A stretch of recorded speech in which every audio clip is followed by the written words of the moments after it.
আর কিছুক্ষণের মধ্যেই দুপুরের খাওয়া দাওয়া কমপ্লিট করতেই নিচে যেতে হবে। তো সেই কারণেই ভাবলাম কি রোদ থাকতে থাকতেই এবার এই শাড়িগুলো আবার জায়গা মতো রেখে দেওয়া যাক। তবে তার আগে একটা প্রধান কাজ আছে, সেটা হচ্ছে এই শাড়িগুলো যেগুলো খুলে খুলে ভালো করে রোদে দেওয়া হয়েছে সেগুলো আবার সুন্দর করে ভাঁজ করে তবেই কিন্তু আলমারিতে রাখতে হবে। আমার আবার ওই কি বলতো, জিনিস যদি পরিপাটিভাবে না থাকে ঠিক ভালো লাগে না। এলোমেলো থাকলে না কেমন একটা যেন লাগে, মনে হয় পুরো আলমারিটাই এলোমেলো রয়েছে ওই দুই একটা শাড়ির জন্য। তো সেই কারণেই আমি প্রত্যেকটা শাড়ি খুব সুন্দর করে ভাঁজ করে তবেই রাখি। আর এই বিয়ের বেনারসিটা আমি যখনই ধরি তখনই কেমন জানি সেই দিনগুলোর কথা ভীষণ পরিমাণে মনে পড়ে। এখন মনে হয় তখন তো সেরকম আনন্দই করতে পারিনি। বিয়ের বেনারসিটা আমার যতটাই পছন্দ তার থেকেও বেশি পছন্দ বিয়ের এই বেনারসির ব্লাউজটা। এই যে দেখো লেসগুলো আলাদা করে লাগানো হয়েছে না, এগুলো দুর্দান্ত লাগছে, তাই না বলো? আমি কিন্তু অনেক ভাবনা চিন্তা করে তারপরে এরকম ব্লাউজ বানিয়েছিলাম।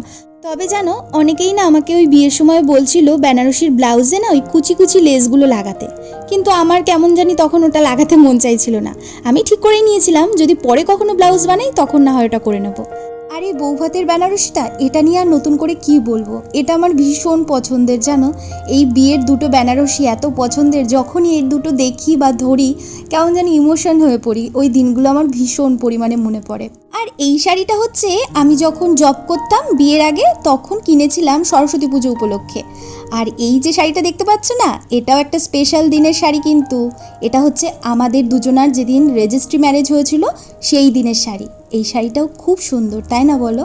তবে এই শাড়িটার কি নাম সেটা না আমার একদমই মনে নেই, যখন কিনেছিলাম তখন মনে ছিল। এই শাড়িটা বনগা থেকেই কেনা হয়েছিল, যখন রেজিস্ট্রি ম্যারেজ হয়েছিল তার আগে এসে বনগা থেকেই আমি পছন্দ করে বরবাবুর সাথে একসাথে দুজনে মিলে এই শাড়িটা কিনেছিলাম।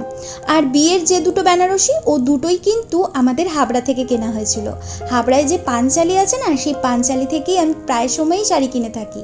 আর আমাদের বাড়িতে সবাইও ওই পাঞ্চালি থেকেই কেনে, কারণ পাঞ্চালির শাড়ি ভীষণ ভালো হয়। আমাদের যখন বিয়ে হয়েছিল না, তখন আমার বিয়ের জন্যই পাঞ্চালি থেকে একবারেই ওই বাড়ির তরফ থেকে প্রায় 12-13টা শাড়ি কিনে নেওয়া হয়েছিল। আর তারপরে তো প্রণামী পারপাসে প্রচুর শাড়ি কেনা হয়েছিল, সেগুলোও পাঞ্চালি থেকেই কেনা হয়েছিল। এই যে শাড়িটা দেখতে পাচ্ছ, এটা কিন্তু ওই বিয়ের দিন সকালে ওই মাছ মিষ্টি আসে না, সেই সময় এই শাড়িটা ওই ঝুড়ির মধ্যে ছিল।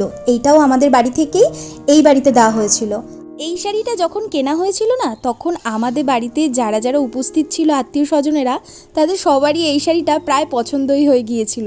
কিন্তু তারপরে বাবা আবার ওই দোকানে গিয়েছিল, তখন গিয়ে জানতে পারলো এই শাড়িটাই এক পিসই রয়েছে। আর আমারও না এই শাড়িটা ভীষণ পছন্দের, জানো তো।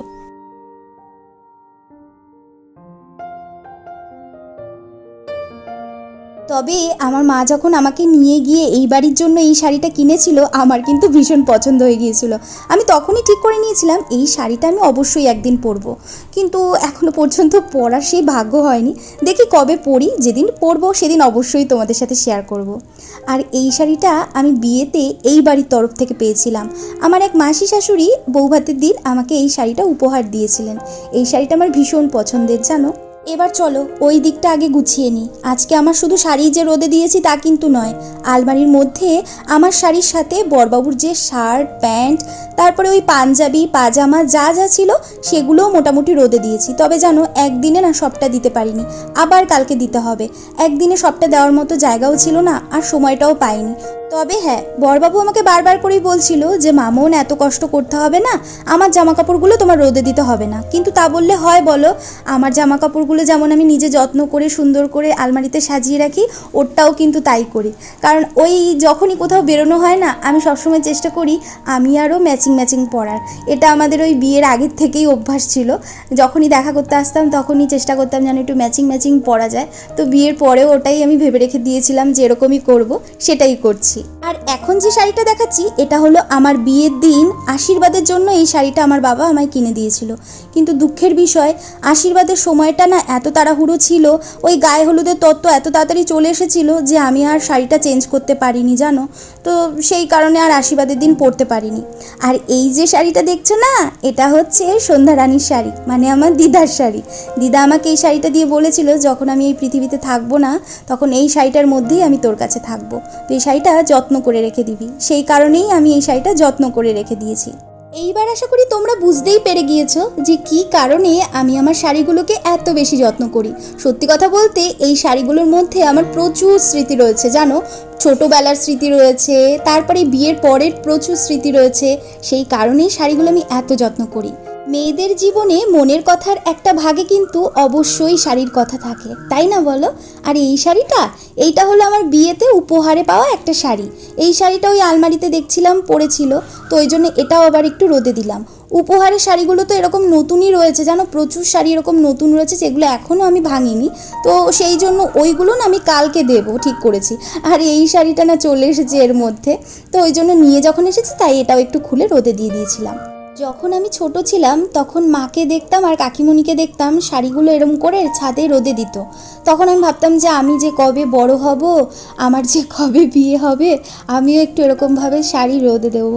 তো হ্যাঁ, এখন সেই স্বপ্নটা পূরণ হয়েছে।